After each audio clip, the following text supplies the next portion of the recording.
Well, thank you so much. Good morning and welcome, everyone. Thank you for being here. It's exciting to see such a great crowd here today. Well, my name is Brad Kavanaugh, and I serve as the mayor here in Dubuque, and it's my pleasure to welcome you to today's luncheon. First of all, thank you all for being here today to learn more about the financial tools and resources available to support you in your efforts to develop new housing, rehabilitate existing housing, and help our residents find the type of housing they seek. You're a very diverse group, representing a wide variety of businesses and organizations, but I'm confident there's something here for everyone today. I want to especially thank Director Durham for taking the time to come to Dubuque today and discuss this important topic with us. The housing challenges facing Dubuque and the Dubuque region are a storm that's been brewing for some time now. In August of 2022, my City Council colleagues and I completed our annual goal-setting process for the City of Dubuque. Affordable, quality housing was a major topic of discussion. And as a result, one of our 5-year goals for the community was livable neighborhoods and housing, and one of our high priorities for 2022 and 2023 was a housing incentives policy. City Manager Mike Van Milligan and our city staff wasted no time in responding to this directive, and by September, the City Council adopted new city incentives to encourage the development of new housing in Dubuque. I'm pleased to report that the private sector is responding and utilizing these new incentives and existing programs. City of Dubuque Planning Services Manager Wally Wernemont reports that through the use of Urban Revitalization Program tax abatement, tax increment financing, and other city incentives, there are currently over 1,700 new housing units approved or under review in Dubuque.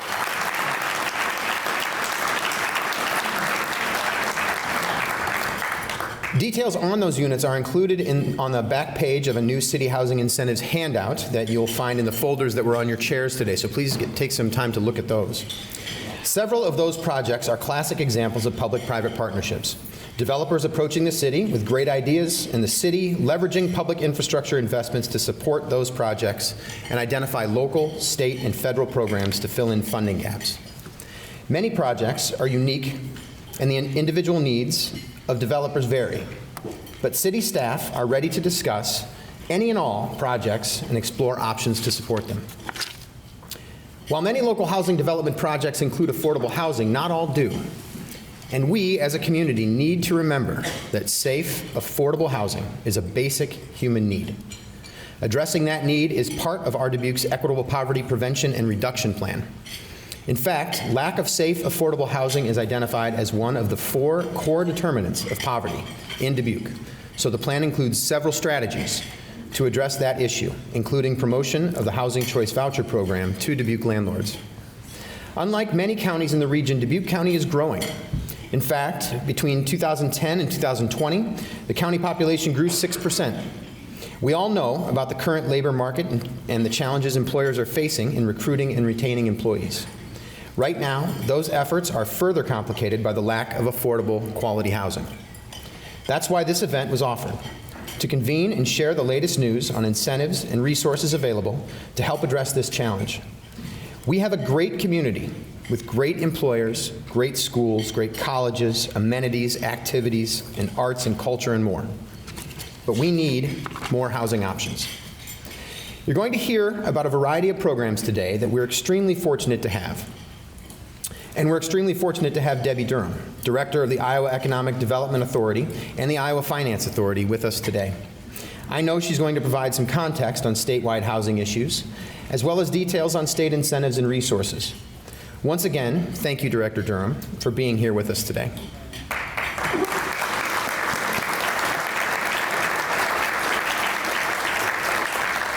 Finally, I want to make sure that I thank Dubuque Main Street and especially Danielle Jacobs and her entire staff and all the other organizations that sponsored and supported this event today. Let's give everyone a round of applause again, please. I know Danielle listed them, but they're all in your program, and many of them have materials available at the table in the back, or at the table here in the folders that you have, so be sure to take some when you leave and make sure you look everything over. Again, thank you for joining us here today and for all you do to help Dubuque become a great place to live. Thank you.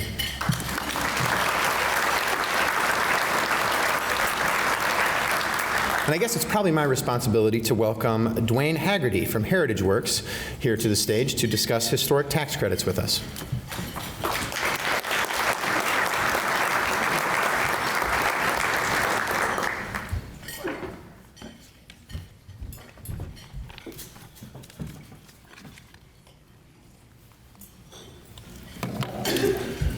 Thank you, Mayor Kavanaugh. My name is Dwayne Haggerty. I'm President and CEO of Heritage Works. And Heritage Works, we were formed in 2015 as a historic preservation nonprofit. We're a tax-exempt organization. And as we were doing our work, we realized that the wonderful people here in Dubuque that are working with historic buildings and historic neighborhoods, it's not so much historic preservation, it's what we would call now historic activation. So we see the work that others do in Dubuque as activating historic buildings to be productive for modern use. When we talk about creating and enhancing housing here in Dubuque, a very important component of that is rehabilitating our numerous historic buildings. These buildings range from small single-family homes to large commercial buildings, such as former factory buildings and office buildings. The federal and state historic tax credits have been one of the most important sources of funding for rehabilitation of historic buildings in Dubuque.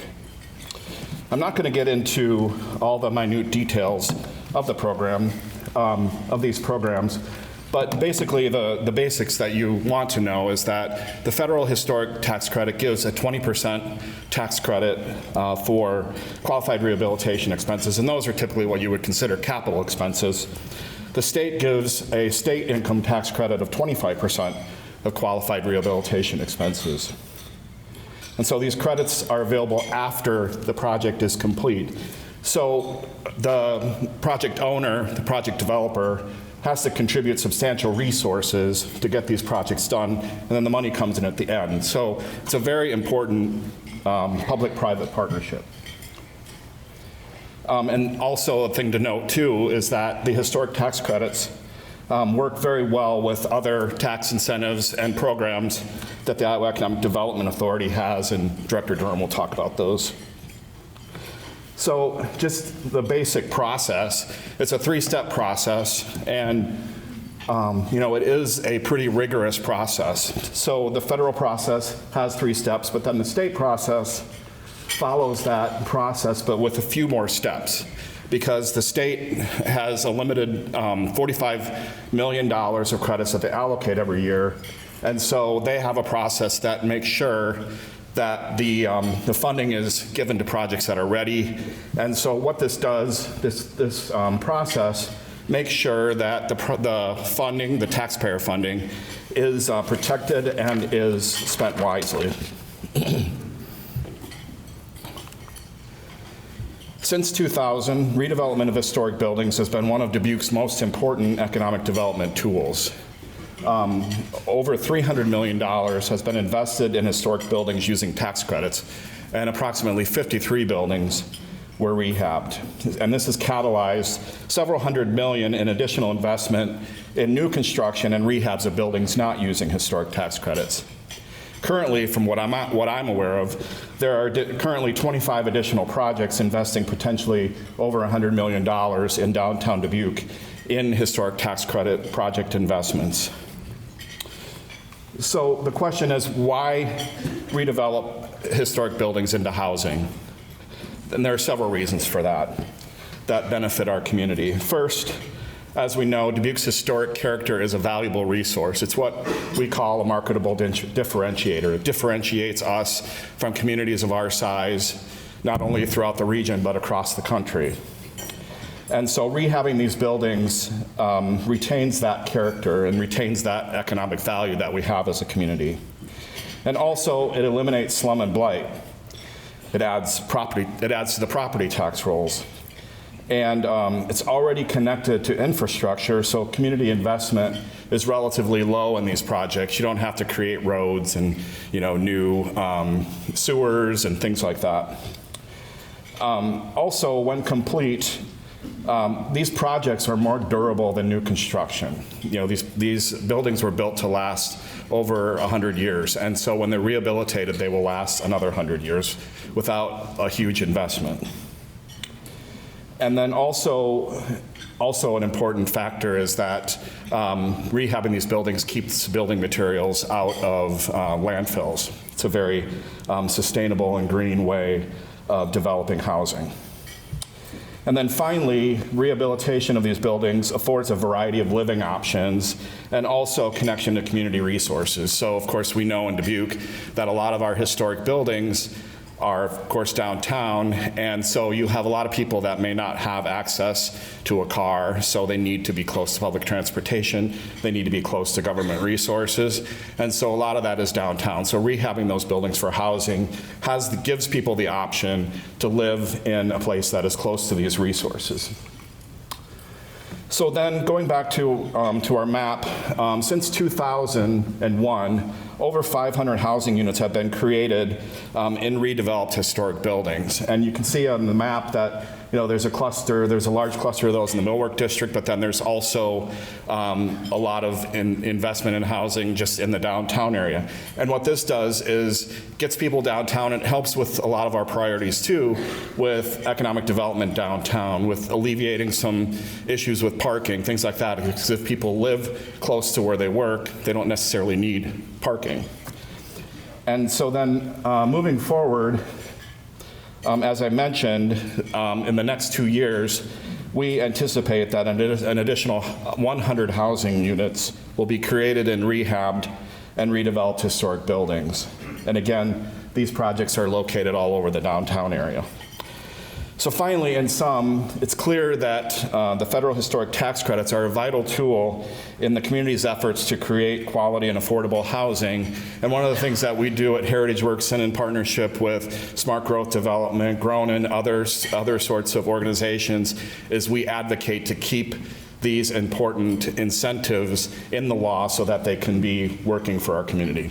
So thanks for joining us today, and if you have any questions about these projects, we're certainly a community resource that if you want to reach out to us, we can certainly help.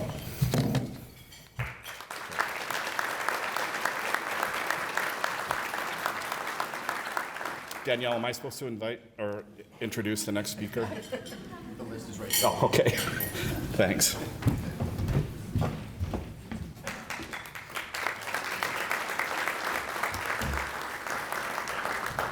That was almost really funny, me tripping up to the stage. Thank you, Dwayne. What a great community partner Heritage Works is, maintaining the historic character of our community, so important. So I'm back to share with you some detailed information about Dubuque Main Street and what we offer that we call our financial toolbox.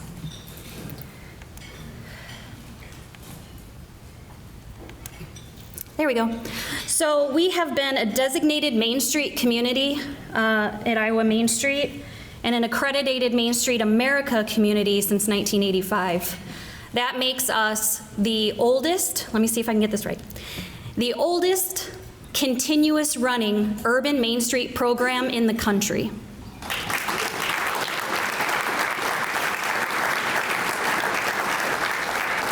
That's certainly something we're very proud of, and that the whole community can be proud of as well. We serve a very large area for downtown Dubuque. They're divided into 10 districts, which I won't read, but are there in very small print. To kind of give you an idea, I've been here 8 months here in Dubuque, and to help me navigate these 10 districts, I can say that my perception is that we have 5 primarily retail and hospitality districts. We have 2 primarily residential districts in downtown Dubuque. We have 1 primarily business district, the Town Clock. We have 1 development district in Southport. We have a tourism district here in the Port of Dubuque. And I think I remembered all of them. So those are our 10 districts broken down to help me and hopefully help you understand who we are and who Dubuque Main Street serves. And the programs that I'm going to describe to you, I won't get into a whole lot of detail. There's 2 handouts at each table, and everything can be found at our website, dubuquemainstreet.org. But those are specific just to these 10 districts. So Dubuque Main Street follows a four-point approach. It's a model that was originally developed by the National Trust for Historic Preservation.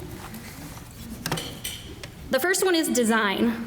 So in partnership with organizations like Heritage Works, it's important to us to have attractive buildings, storefront street signs, green space, and well-preserved historic architecture in our downtown district. We also have an organization point where we build partnerships by collaborating with as many organizations that will let us across public and private spectrums. Number 3 is the most fun, not gonna lie, is our promotions and marketing events point, which is bringing people just downtown to experience Dubuque and create memories. So we market locally and throughout the region into our business friends to come to downtown Dubuque to dream, thrive, and create a life that will be memorable and experiences that last a lifetime. The fourth arm, which was reimagined into economic vitality, is the most important work that we do. It's important to have a strong commercial community achieved through business growth and recruitment with job creation, adaptive reuse, made possible through resource programs, assistance, and incentives across our region. So here's the meat. We have at Dubuque Main Street 4 financial programs currently. The first is our facade grants. We'll be giving at least 2 of those out here in 2013. Deadline is June 30th. And what that's for is helping with the front of the storefronts. So the bricks, the windows, the signage, things like that. The second resource we have is in partnership with Dubuque County. Our SWAP grant provides historic rehabilitations of building interiors, any floor. So, as I once heard one of my mentors say, if you turn the building upside down and shake it, it doesn't cover the things that fall out. It covers the things that stay put. We have a loan pool in partnership with Midwest One, DePaco, DB&T, Fidelity, Premier Bank, and US Bank. It's a $6 million loan pool. And that's in the minimum of $5,000 and maximum of $500,000. So for today's purposes, housing-wise, those 2 are the most important programs to learn from today from me. The fourth project we have is a first floor retail and hospitality build-out loan in partnership with Dubuque Initiatives. So this is a credit support program created for first floor build-outs. It's intended to support low down payments and bridge collateral shortfalls. If you or anyone you know is interested in this specific program for a first floor, you'll need to come to me first because it's an entire program that takes a minimum 12 months. So this is something that we're very proud of. It requires things like a marketing and business plan, and we want to make sure that the people that we get into our retail storefronts are there to stay. So what else is coming up for 2023, 24? Well, number 1 is preserving historic architecture, supporting those upper floor housing initiatives, developing streetscape art and safety programs, retail and hospitality recruitment, and then promoting those businesses that are amazing we already have in the events that are produced in downtown Dubuque. So that's all from me. If one thing you take from today is those 2 programs, and to just know that Dubuque Main Street, our mission is to preserve Iowa's first neighborhood and to make it a wonderful place to live, work, and play. Thank you.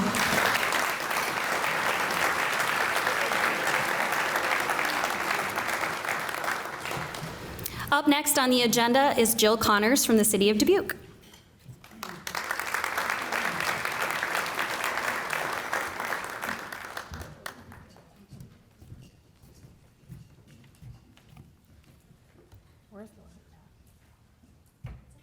Where's the laptop to point this out? Just right here? Oh, it's over there, I see it. Okay, thank you. Good morning, good afternoon. I'm Jill Connors, and I'm the Economic Development Director at the city. I'm here to talk today about the different housing incentives that we have. We have more programs for commercial buildings, but today specifically we're going to talk about housing for the reasons that the mayor presented to you.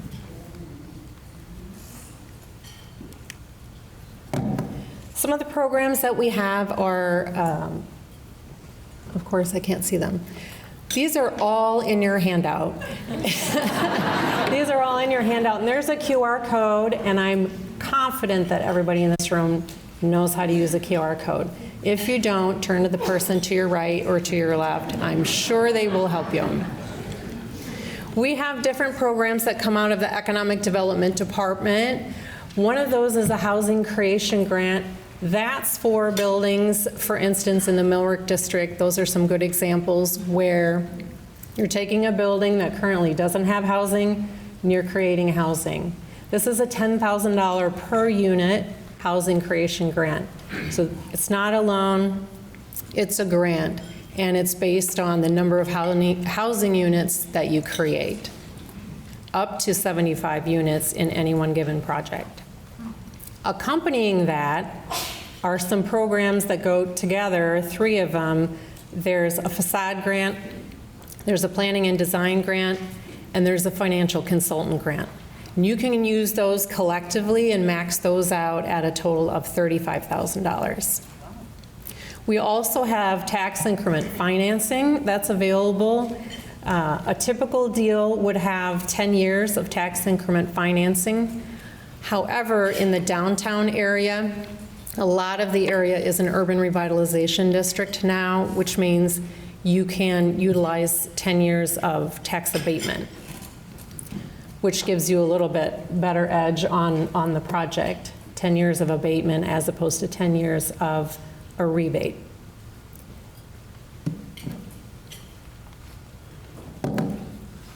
Out of the housing department, where's Alexis? Would you wave, please? I know she's here. I saw her. She had to leave. She's not here. This is going great. Alexis Steger is our Housing and Community Development Director. She, in her department, has a number of other programs, which I am much less familiar with, but you can see the list here and in the handout at the QR code when you're going to go research that as well.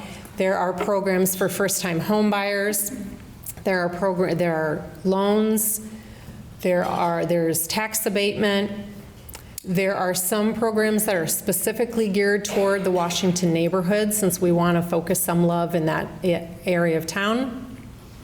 So if you are interested in the programs here, and they're color-coded in that handout that you have, so you can see who to call. If you should call me for economic development, call Alexis Steger for the Housing and Community Development Department, and you can call Wally Wernimont. There's one listed in the handout as well that comes out of his office, which is a revolving loan program. And I know Wally's here. Yes, there he is.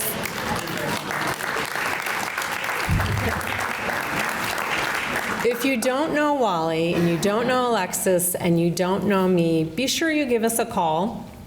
We've talked about the fact that we have a certain cast of characters that call us, that know us. They've worked on multiple projects, whether developers, lenders, real estate agents, who know us and who know to call us. But if you're thinking about a project and you're wondering if we have programs that can assist your project for yourself or whoever you're working with, be sure you reach out to one or all of us, and we'll make sure that we have a conversation with you and get you the right city incentives to go with your project. What else did I want to say? I want to say that I'm really glad that you're here. Like I mentioned, we have a regular set of people that we see often, and the fact that I see faces in here that I'm not familiar with pleases me and makes me hopeful that you'll come and work from your own angle on helping us get more housing in the city of Dubuque. And now, the gentleman who needs no introduction, for real, I'm not going to go on about it because he doesn't, Mr. Rick Dickinson from Greater Dubuque Development Corporation.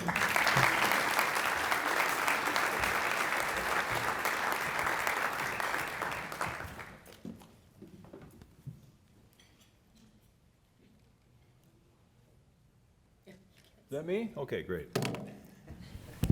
And I did turn to my right and I did turn to my left, and they did help me out scan the code, so thank you very much. Good afternoon. My name is Rick Dickinson, and I have the distinct pleasure of serving as the president of Greater Dubuque Development Corporation. And I'd like to thank Mayor Kavanaugh, Dwayne, Danielle, and Jill for their presentations. Is anything sexier than economic development? Really? But in fact, nothing may be more important than making sure that the people in our community love the place in which they live, they have a home in which to live in, and they have a future that requires employment, quality employment. I want to thank each and every one of you for taking time from your busy schedule to be with us here to hear about these programs, to better understand them, and also hear from the person I have the pleasure of introducing. 40 years ago, next year, this town was in the tank. And it's because the public sector was feuding with the private sector. And one side was all right and the other side was all wrong, or the one side was all right and the other side was all wrong. And they didn't get along very well at all. And from 1976 until 1990, as a result of that conflict, and that I'm bigger than you, whether you were on the public sector or in the private sector, resulted in this community losing 10% of every man, woman, and child in this community. Our friends and neighbors left, truly decimated our community. And then people stood up and said, not here, not in the greater Dubuque area, and they started the organization I have the pleasure of working for 39 years ago. It's a Big Ten organization comprised of public officials and private sector officials, nonprofits, partners, higher education, 46 people who get in a room and say, what can we make sure of that never happens again in our community? How can we assure that it never happens in Dubuque again?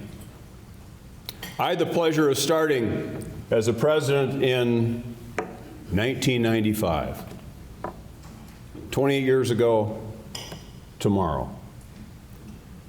And I've had the pleasure of meeting so many of you to create a different organization than what existed back in 1984. It wasn't just about waiting for the phone to ring, hoping that you could chase a smokestack to come to town. It became something far grander than that. It was about business retention and expansion, sitting down with the people who really make the hard decisions in our community and how can we help you be more successful.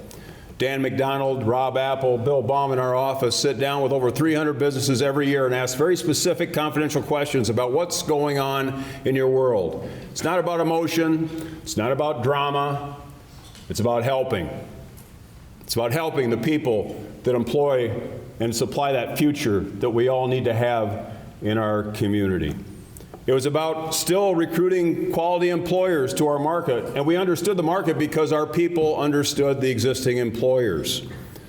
And we listened to them. This community modified itself to meet their needs over these decades. And then, because we listened to employers, we knew that workforce was a critical component. And this community rallied around AccessDubuqueJobs.com and our partnership at Greater Dubuque Development with the Telegraph, Herald, Woodward Communications on AccessDubuqueJobs.com. It funds programs to welcome newcomers, gives tours to our communities, educates our population about this wonderful place to live. This year we'll educate over 220 folks an opportunity to Dubuque to give them the dignity and the reward of work. That doesn't exist every place in this state, ladies and gentlemen. It doesn't exist every place in this country.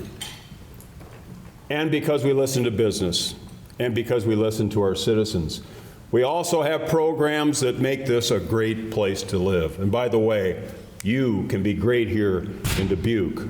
That's our 5-year campaign. You can be great here in Dubuque. Whether you're here today or you left for whatever reason over the years, that expatriate, and when you have that day that you wished you were home, go to accessdubukejobs.com and find that opportunity and join us, because we need your talent, your skills. We need you.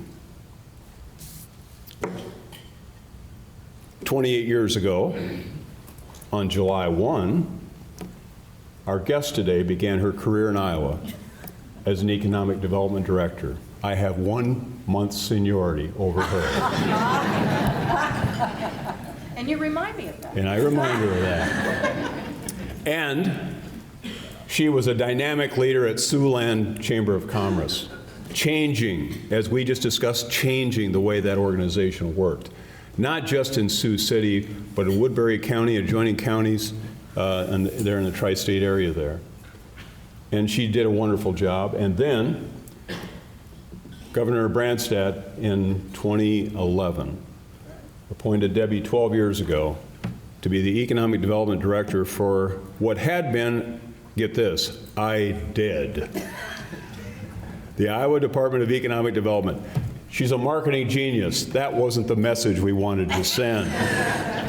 And changed it to Iowa Economic Development Authority, IEDA.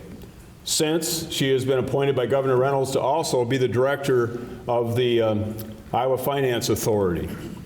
I have my phone here today, and if I said, Siri, dial Deb Durham mobile, it would ring, as it does often, doesn't it, Debbie? Oh, yes, yes. And she answers the phone and she says, Rick, what can I do for you? Today, we're honored to have this person with us to tell us what she does for us every day, to remind us of programs that we need to implement to continue to transform this community and continue to have the public-private partnerships that other communities pray for. Let's give a Dubuque welcome to Debi Durham.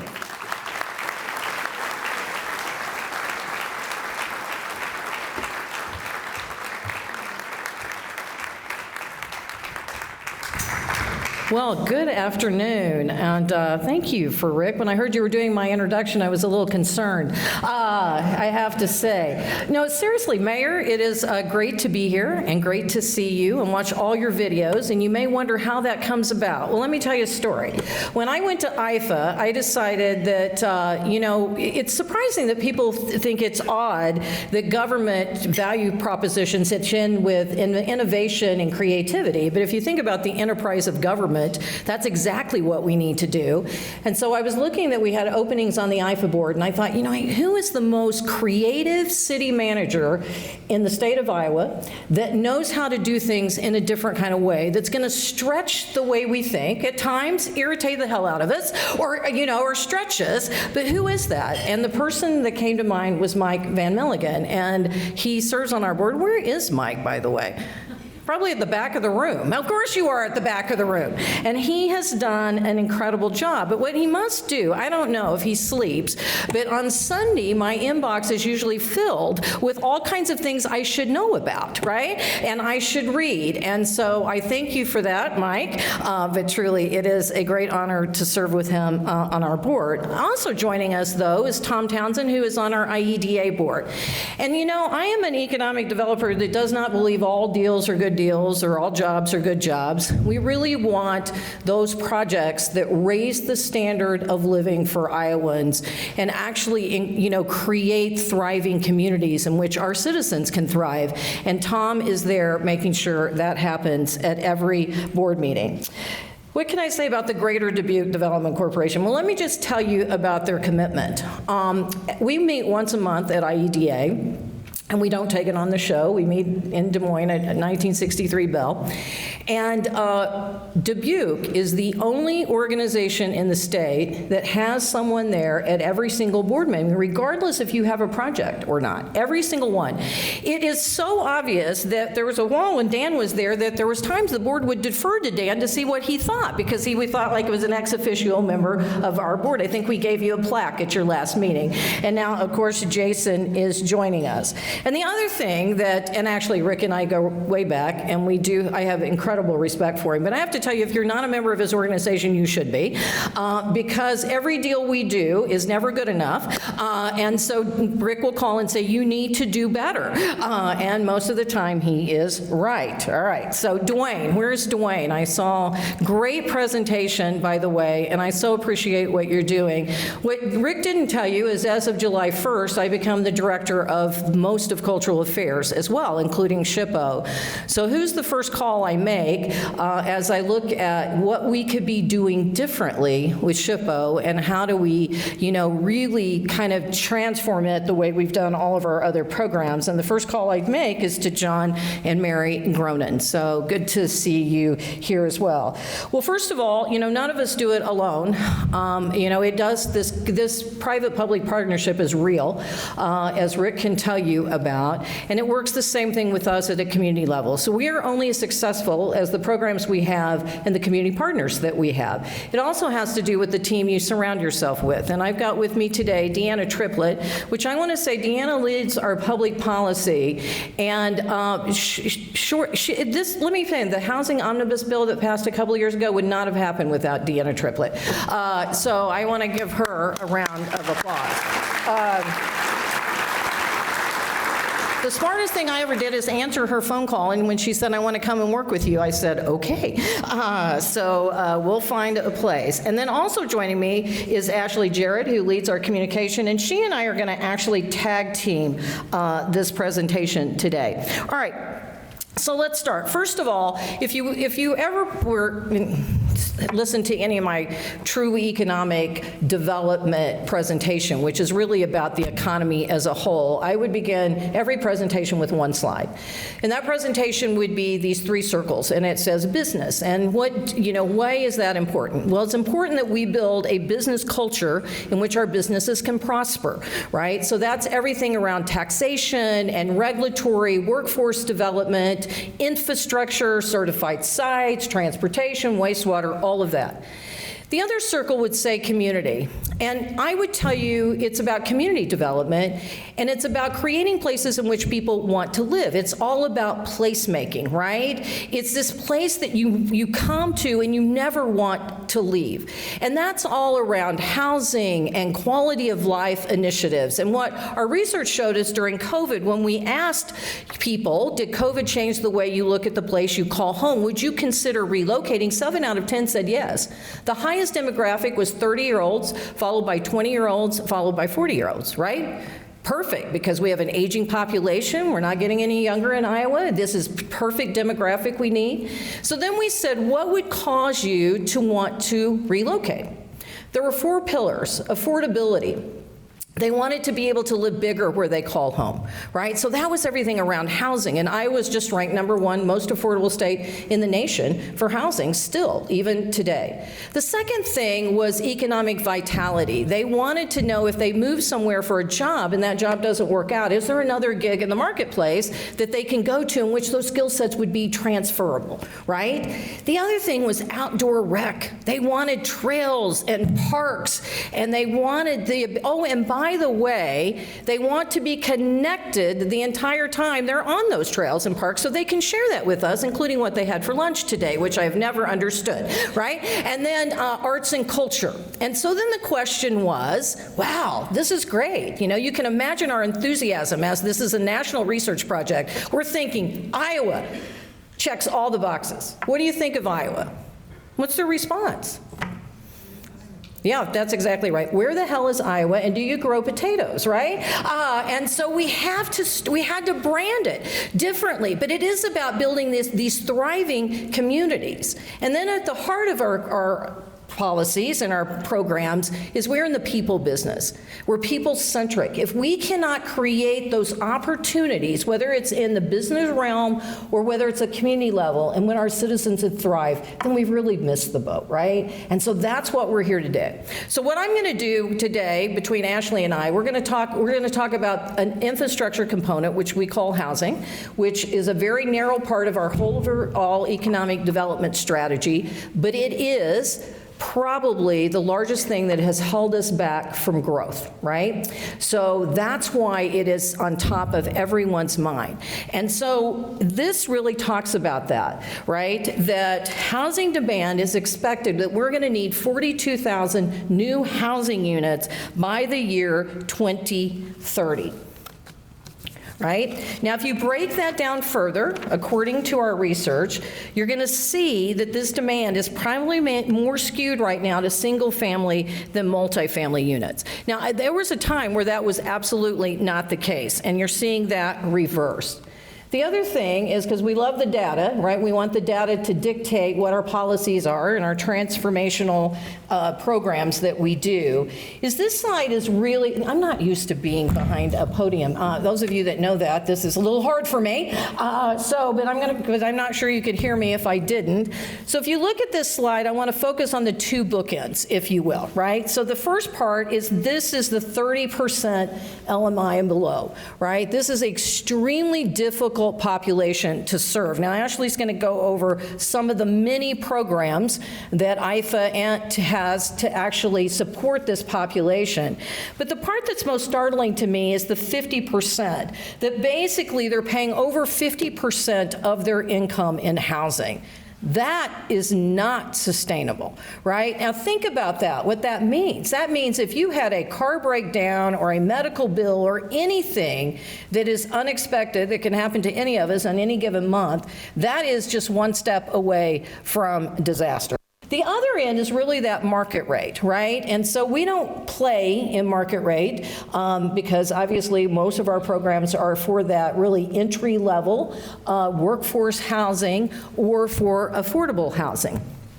But I will also tell you at the lower end of this market rate, that is an extremely difficult market to meet. And we're going to talk about some of the things that we're going to do here.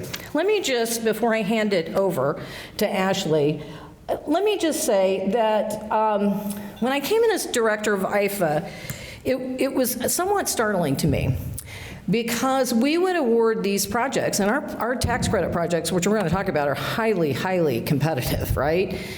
And we would award them, go through the process, the board would award them, and then they would get before council chambers, not here, but in many communities.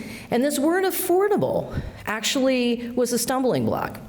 And they never addressed the real issue. It was always disguised in we're concerned about parking or we're concerned about traffic. It was always something else. But what they were really saying is we don't want those people in our neighborhood, right? All right, so let me tell you who the face of affordable housing is. The face of affordable housing are your pharmacy techs, your teacher aides, right? It's the very people, your grocery clerks, it's the very people that didn't have the option of staying home in their basement during COVID that had to be at work every single day to put food on their table. So here's how I feel. I feel that as a Christian and as an Iowan, anyone that is good enough to work in our community should be able to live in our communities, in our neighborhoods with dignity. So, thank you. So, what we're going to show you, because again, at the same time, the other thing about our projects is there's people behind, you don't even know who's behind what door. You don't know what their income level is, which is also, to me, an incredibly beautiful thing. So with that, I think I'm going to hand it over to you, Ashley, and you're going to talk about some of these programs at that 30%.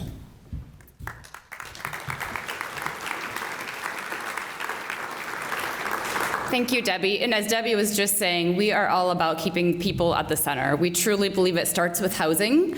How could you possibly think about anything else if you don't have somewhere safe to shower at night and to rest your head? So this might be my favorite slide of all time. I don't have it framed in my bedroom yet, but probably should. It really does a good job of showing both what IFA and IDA are trying to do, and I know I've heard it already 3 or 4 times, you as community leaders in the Dubuque area are trying to do, to provide that upward economic movement for residents of Iowa and Dubuque and create that thriving environment for Iowans, communities, and businesses. So this does a good job of showcasing what we call the housing continuum. It goes by many names, actually, so if you want to vote later, let me know. But we call it the housing continuum, the journey, kind of the ladder, the step up. So this is nice and neat and perfect, right, in the perfect world. You start, perhaps you don't have family if something were to happen to you, like a lot of us, to fall back on. Perhaps you are at risk of homelessness or unfortunately homeless for a period of time. All the way up to then you get a job or a little boost at your current job, then you're able to afford an affordable rental property apartment, perhaps. And then again, another bonus or another promotion as you're working your way up, and then you're able to afford a market rate rental. And then perhaps working your way up, you're able to finally purchase a home of your own in your community and really become a part of your community. And then on up to that, buying a bigger home, maybe as your family grows. So what I laid out for you is like the perfect case scenario. Of course, we know that doesn't happen perfectly in every case, but this is a good way to talk about our programs by income level and keep those people at the center. I know there's a meme on social media right now, which is where I get all my data for my presentations from memes. It shows, success does not always look like a perfect line up. There's lots of loopy loops. I'm sure all of us had a loopy loop or two in our journey to where we are today in these seats. So we have programs to help with various income levels with wherever you are. Okay, and so with this slide, I will say that I have broken our golden rule so many times by talking about income limits here. We've talked about the needs for housing based on income limits, and that's something we don't like to do. As Debbie just so passionately described, we are all about helping those essential workers in our communities. So I will go on to talk about that first realm. So how we've structured the presentation today, it'd be very, very easy, let me tell you, for us to throw up our menu of federal and state programs that we administer and say, yep, call it a day, see you later, figure it out. But we really want to do a good job of storytelling about who these folks are, and then based on their needs, their income level, their assets, what we can do for them with existing programs. And little teaser, we have some really new, exciting, innovative things that are sprinkled into this presentation to get your ideas about how we can meet the needs for Iowans. So this first income bracket is what Debbie referred to as one of the 2 most important factors in the housing demands based on our housing data. These are our most vulnerable Iowans. They are 0 to 30% AMI, but that's not defined by them. These are the folks, the daycare workers that I may or may not have dropped off a screaming kid to this morning and said, bless you. The grocery clerk that we are buy our wine and Oreos with that don't judge us, that are there throughout the times no matter what, that our communities rely on and keep our communities running every day. So many of these people that keep our communities running aren't able to live in our communities. They are driving an hour plus one way to get to work, and that's not acceptable to us at IEDA IFA, and we are working to address that so that everyone can afford to live where they work. So with each little segment, we won't spend a lot of time on these dividers necessarily, but I'll make sure that we have the slides to you afterwards. We like to divide it based on occupation type examples for the income levels, as well as the housing needs for each segment. So you can really kind of pinpoint who we're talking about when we're talking about the various needs for each. So for that lowest income level segment, there are several programs that we administer at IFA IEDA. The one special one that's coming up as a one-time program through the American Rescue Plan Act is really a chance for transformational change for brick and mortar buildings for this population. It's called the Home ARP program. I don't name them. It's called the, we could do better with our names probably, but it's called the Home ARP program. It's specifically designed for 0 to 30% AMI. Much more information is to come soon, as soon as we have it from our partners at HUD. So more to come on that, and check our website for details there. The one program, what I'll call one core program that we have to actually build housing for this income level is called the National Housing Trust Fund. We actually have one exceptional project in Dubuque, the Liberty Recovery Community. I think we might have partners in the room from Liberty, maybe not, but it's a great opportunity to provide really specialized housing for those vulnerable populations that might have other barriers in their life to getting housing and their life back on track to that upward movement, moving ahead. Program success through the National Housing Trust Fund. We always just have to brag on this program a little bit. Iowa City has done this really well as just another example of the program at work. They have 2 projects in Iowa City funded through the National Housing Trust Fund, and these projects were for the chronically homeless. So these are the folks in their community that were constantly cycling out of emergency rooms, jails, other community resources, and really racking up the bill, as you might imagine. So they put these 2 projects in place and have saved an astronomical amount of resources for their community, but much more important, they have saved lives. There's no doubt about it. They have taken these folks off the street, put a roof over their head so they can focus on those other things of getting sober perhaps, job training, getting back on their feet from chronic homelessness. We have a couple of other programs that we have always administered, the Federal Emergency Assistance Grant and then the Shelter Assistance Fund at the state level. These are really essential to helping our shelters throughout the state serve our most vulnerable, getting them into housing if they've fallen on hard times. One story that always sticks with me, we have a testimonial up on the screen from Dubuque, but the one I'll share that's top of mind for me is actually from Ames. It's this couple, my gosh, by looking at them, they just looked like you or me. You couldn't tell anything was amiss. They were probably in their mid-20s, super nice couple, but I got talking with them and learned that they actually were living in their truck with a quarter tank of gas in the city parks. And every time a police officer would come up to them, they would move along to the next location because they can't park there overnight. They had just a couple of bad decisions in their past that landed them there. They couldn't get a landlord to take them on as tenants, and unfortunately, that was their only solution. They didn't have friends or family that many of us would have if it came down to it, to sleep on a couch, for instance. So long story short, they were able to seek assistance through our programs and our local partners in the Ames area. One of them is now a chef at Perkins. The other works at Suntan City in Ames and are working really hard. They have an adorable little rental house in the city of Ames and are building their credit back up. And it's just a story of success. These folks had nothing. They weren't able to focus on anything. They would save up canned money every once in a while to get a shower at a night at a hotel. But you can't expect people like that to be applying for jobs and be sustainable if they don't have a roof over their head. So if we have a bad day at the office, we always pull out these testimonials and really remind us why we do what we do. The next one is an American Rescue Plan Recovery Act program. This was something that we were able to think a little creatively for to meet a statewide housing need. It was the Rapid Rehousing and Coordinated Entry program.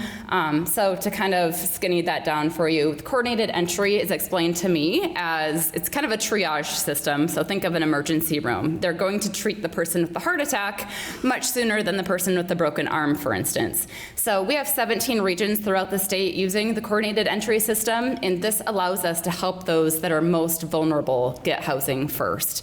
There is a new website that was funded through this initiative, so if you are someone that's fallen on hard times and needs assistance, you can go to that coordinated entry intake system and get that help you need. And then that's paired with rapid rehousing assistance, which is exactly what it says it is, which I love it when that's the case. So it really focuses on that rapid housing, getting you into a housing situation, and then worrying about the wraparound services to support you, whatever your circumstance might be. And with that, I will turn it over to Debbie.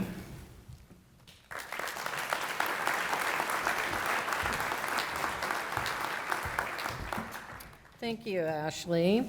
All right, so we're going to look at the next sector of it and of the continuum. And we're going to talk about some of the new federal programs that we have at IFA. So this is the LIHTC program. This is the 9% for those of you who used it. Again, highly competitive program. But we, a few years ago, because we, again, are all about, part of our value statement is innovation and creativity, is we had the opportunity to make some changes, and we brought in a new director. And so, if any of you have ever gone through the LIHTC program, it's a somewhat cumbersome process. If you look at the QAP, the qualifications to even apply, it's like about this thick. So what I challenged, when given the opportunity, I always like to say, if you were going to create something from scratch, right, is this what it would look like at the end of the day?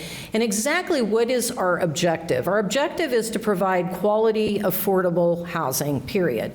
And then to really then take that mission and say, everything we've done in this QAP, how does it really get us there? And the point is, it really doesn't. It just added a lot of cost.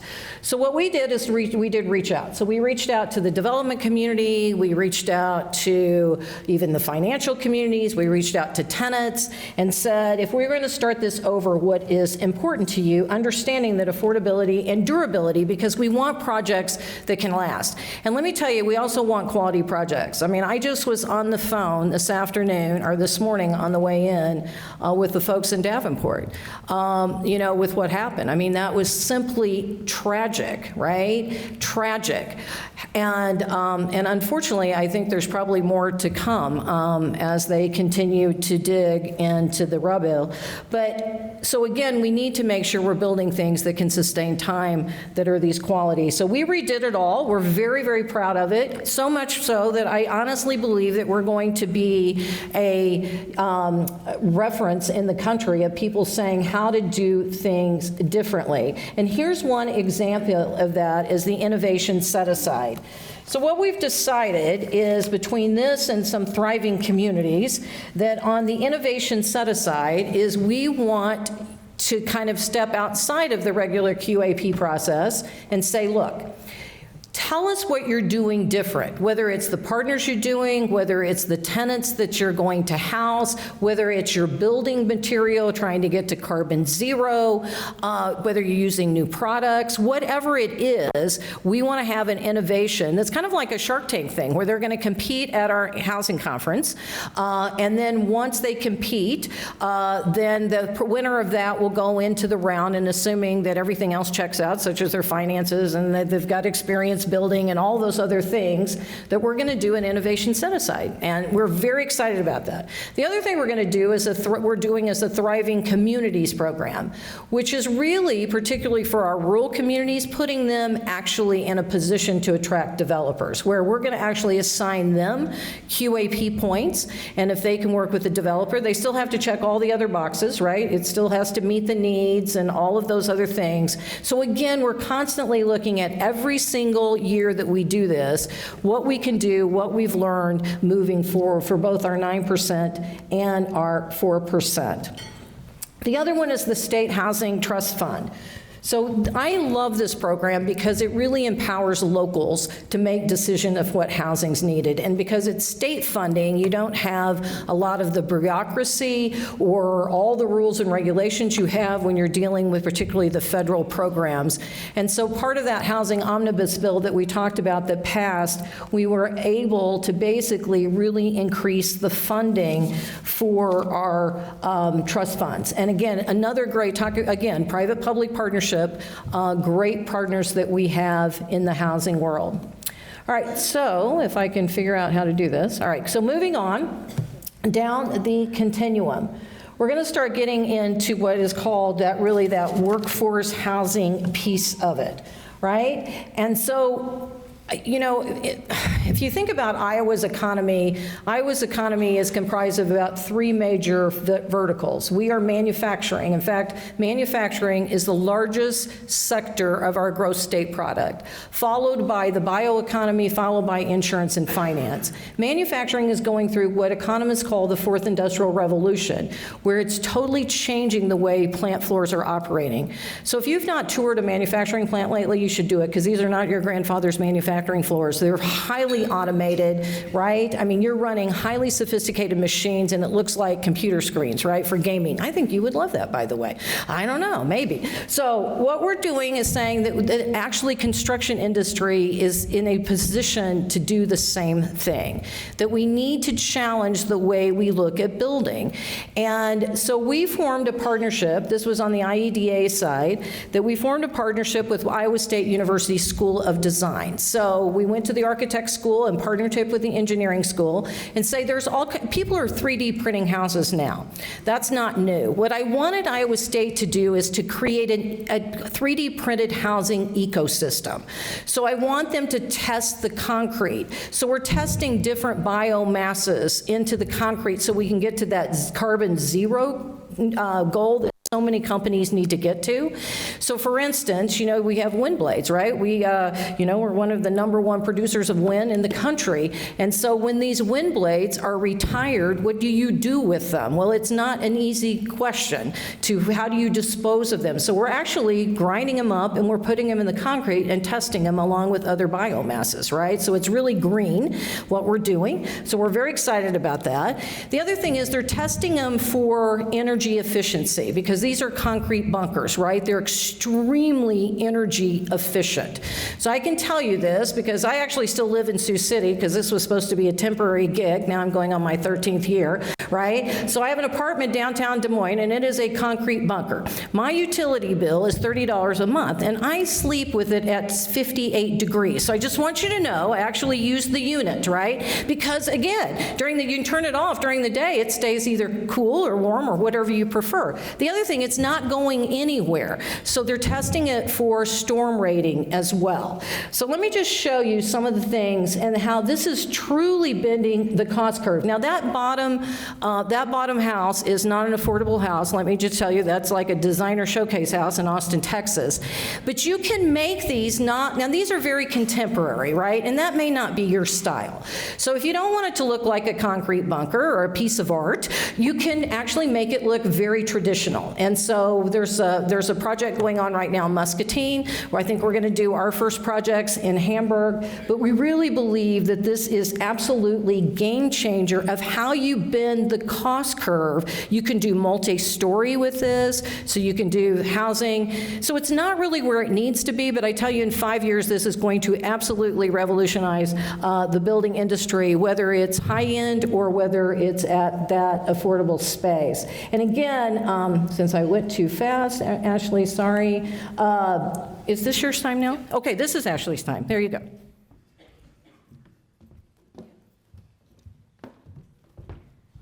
Okay, so we are continuing on our journey. So we are ready for homeownership now, which Director Durham was just talking about the need to be innovative in building techniques. But what about actually opening that gateway to homeownership? We know that's the leading driver of wealth, especially for first-generation homeowners. We have a lot of programs at the Iowa Finance Authority that can assist with this through our mortgage and down payment assistance programs. But I teased you at the beginning saying there's innovative, exciting ways you could possibly get involved, and here's one of them. This is the second annual Homeownership Incubator Program. We are giving away, with just a few minor strings attached, $20,000. The catches are it has to be a lending institution or a brokerage firm applying as the main applicant, and then we want to see community partnerships. So is that economic development organizations, other community partners to really increase financial literacy around homeownership throughout the state. We know at IFA we can't do it all. The need is great, so we want to see those really creative pitches. They again will pitch at the Housing Iowa Conference in Cedar Rapids this September, and we'll have a panel of judges choose the winner right there on the spot and be granted a $20,000 check to proceed with their efforts in financial literacy leading to homeownership in your community. So this is the second annual competition. We're partnering with the Iowa Association of Realtors on this again. I will tell you last year's winners knocked our socks off. It was Kelly Excel from Next Home Realty out of Ames. She came with a whole pitch book for financial literacy, you know your credit score, that type of things.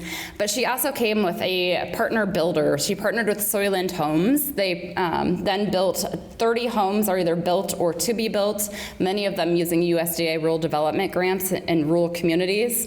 The thing that we loved about Kelly's pitch last year is she partnered with employers, major employers in these small towns to offer just workshops. A lot of folks in certain industries just don't think homeownership is even an option for them. So sitting down with them, with their employer there at the table as well, showing them options for homeownership, and in her case, even possibly a new home. So again, more information is on the website. Applications are due in August. I'm happy to answer any questions. And I should have mentioned also, we have contact names at the bottom of each slide if you have questions about any of these initiatives or programs that we're talking about. As Debbie mentioned already, Iowa is the place for homeownership. We rave about it all of the time. It's cheap to buy a house, and by gosh, even have a yard with said house, and a place to thrive. So here at IFA and IDA, we want to do everything we can to promote homeownership opportunities throughout the state. And because our goal is homeownership opportunities, not only do we just promote IFA programs, but we came out with a financial literacy program of our own. I like to call it kind of a sales funnel. You go to iowafinance.com/welcome home. You can sign up for a home buyer guide. This content is super evergreen. It's not salesy with IFA information all over it by any means. We did that on purpose so that lenders and realtors and other organizations can repurpose this information. It's things like know your credit score, how much house can you afford? And then finally, one of the last steps is see if you're eligible for an IFA down payment assistance grant, and then we connect you with a local lender in your area. That is really the sweet thing about our programs. It's you get to use the unique programs that IFA offers in connection with your local lender that you know and trust. So our goal from a marketing perspective is always to push home buyers to those local lenders and realtors in their areas. And I will turn it over back to Debbie. Right. So what people don't often think about when you think about IFA, unlike IEDA, which is actually a state organization, IFA is not subsidized by the state government at all. So we make all of our own revenue. So if you think about it, we're kind of like a state bank. So we do most of the bonding of the programs, or most of the bonding for sewer and water for the state, and we lend to banks for down payment assistance, or lend to banks for loans for first-time home buyers and those income qualified. So this slide just basically tells you the range in which we are able to lend. The other thing is, like all of our programs, that we constantly are in this continual improvement, is we changed our down payment assistance. We had a $2,500 grant that we gave for years, which any of you trying to close on a house just does not go very far, so we changed it. So now we do 5% of the purchase home as a second loan, 0% interest, so it goes up to what our rates are. And then we changed some origination fees for our bankers who were saying that they were not able to make enough money. So we think we've covered the bases, and if you look at our portfolio today, that is certainly true. And then as Ashley says, we love telling stories, real people who use our program that they're making a difference, and those are throughout our site as well. And then our military down payment assistance, which has been $2 million, which is not enough, I will tell you, but the legislature this year gave us a little bit more money, and so we offer that assistance as well. So with that, we talked about the median age of our houses. Going forward, let me move forward. I can't figure out. Okay, here we go. Yeah, so serving our owner-occupied homes. So Ashley, we have 62 counties right now that have signed up for this. So this is a new program with also ARPA dollars, where we've taken it for, we didn't have a big home mortgage foreclosure issue in the state of Iowa, which is a good thing. So the feds allowed us to create some new programs, and so we're going to try this owner-occupied rehab program. We're just in the process of rolling it out, so stay tuned, and we will get you more information on that. And here we go. So I'm having a hard time seeing this. What is it saying? Oh, if the, what's it saying? Workforce housing. Oh, workforce housing tax credits. Thank you, Mayor. Yeah, I'm so used to being able to see my slides. All right, so the workforce housing tax credit program, who in the room has actually used those? Anyone? I mean, the city of Dubuque has used them. I mean, in fact, one of the things I can say about the community of Dubuque, when you come for awards, you win, right? What did you get? 2 Destination Iowa awards this year, which was unheard of, by the way, and very different projects. The same thing with workforce housing tax credit. I'll tell you, this is one of the best incentive programs we actually have with IFA and IEDA, because this is really dealing with the workforce program or the workforce continuum, which you can't find. The only problem with it, we just need more capacity. So when you're talking to our legislators, let them know that. The other ones is the Grayfield-Brownfield tax credit program. Again, part of the housing omnibus bill was to increase the funding of this to $15 million. Transformational, these projects. And anyone doing historic preservation knows it's stacking. You use so many of our programs that need to get there. Again, redevelopment, the Catalyst program, and obviously you've used most of them as well. Okay, so historic tax credits. You've already talked about that. Obviously, SHPO is now moving to IFA and IEDA as of July 1st. I mean, not physically moving, but they're going to be coming soon. And so as we did with the LIHTC program, we fully expect to do the same kind of leaning in and leaning down of the program, trying to turn our turnaround times better so that we can certainly get more projects out the door. All right, and this one is, what does it say? Catalyst? All right, thank you. The Catalyst program. And again, this is a wonderful program. In fact, where were we last week, Deanna, Atkins. How many of you been to Atkins lately? You should go. There's a building on Main Street that Jimmy Thompson, who runs this program, said it was the ugliest building in Iowa. Absolutely. The city took it over, and everybody in the community, all the citizens were saying, why would you do that as taxpayers, take over a building like this? They wanted to tear it down because, you know, that's what happens. If you could see it today, it is a thriving restaurant bar in the bottom floor, 2 market rate apartments getting $800 and some rent on the top floor with the waiting list. Absolutely gorgeous. And these programs, and that was the only incentive actually in that one that we did, so making a tremendous difference. And the same thing with our Main Street program. And again, congratulations on being, what did you say, the longest serving Main Street in the country. And so the challenge grants, a great project that's really creating that sense of place in our community. All right. Okay, so we started the presentation telling you that we need about 42,000 housing units by the year 2030. I have good news to share with you. Based on our current trends, it looks like we are going to meet that goal. But with that said, now the conversation really needs to turn to making sure we are building the right type of housing for our workforce and for Iowans. So what type of income limits is that housing serving, the housing type, and then especially the location of said housing. With the upper income bracket, really that's key to attracting and retaining workforce in the state for those higher wage jobs that we talked about earlier. And this is not just a housing problem. This is becoming a workforce retention and retraction program. We have a great quote from the CEO of Fairway up on the screen really saying just that. So it's really promising to us that we're having this conversation with not only housing professionals and advocates, but also employers and community leaders like yourself as well. So here's the other little thing that we have teased throughout this presentation that we all are very, very excited about.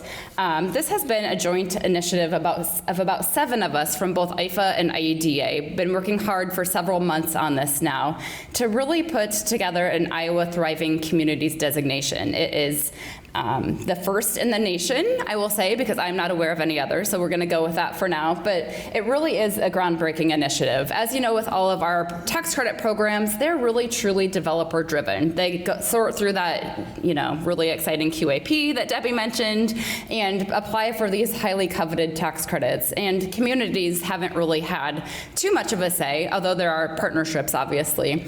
So with Thriving Communities, we are asking any community that would like to apply by to apply. The application is July 17th. The deadline's July 17th. The application is open now. I did spy with my little eye that Dubuque has started an application, so hopefully they continue with that. So what this is essentially points for our workforce housing tax credit and our low-income housing tax credit program. Now, I see all of you jumping out of your chairs at the mention of points, but they truly are coveted points for these programs. A matter of a couple points make all of the difference between an award or not. So if you're designated as an Iowa Thriving Community, you have a much, much higher likelihood of being awarded a housing project in your community in the 2024 program rounds. Not only that, but we're, again, going to help rise you up and really be a gateway with communities that are doing proactive and amazing things and are welcoming for housing of all types of folks, and really going to share that message. So we've also launched a welcomehomeia.com website.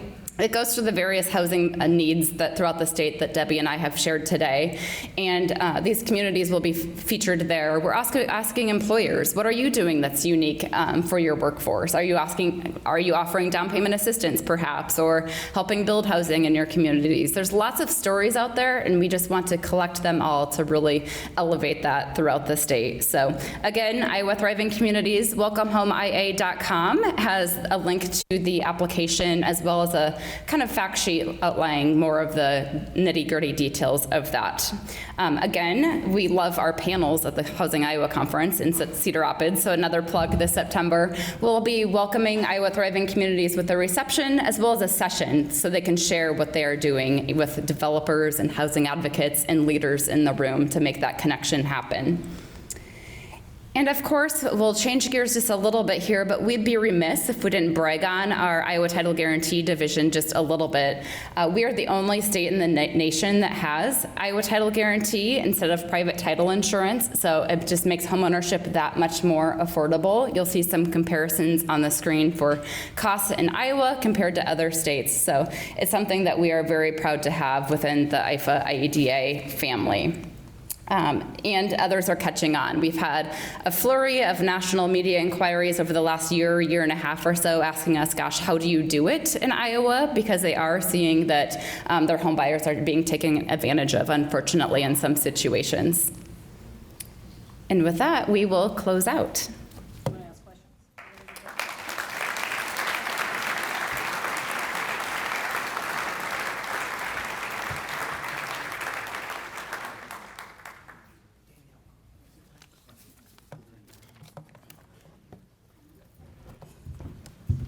With that, I'll invite Debbie Durham back to the stage, and we'll open it up for questions.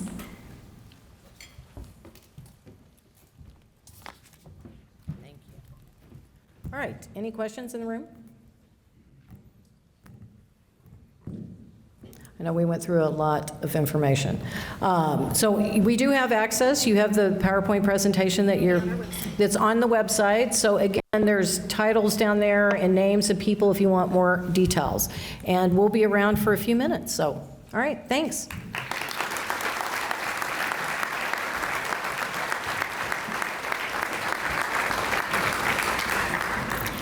Just real quickly, on behalf of the board of Dubuque Main Street and our staff, thank you all for coming. Thank you to our partners,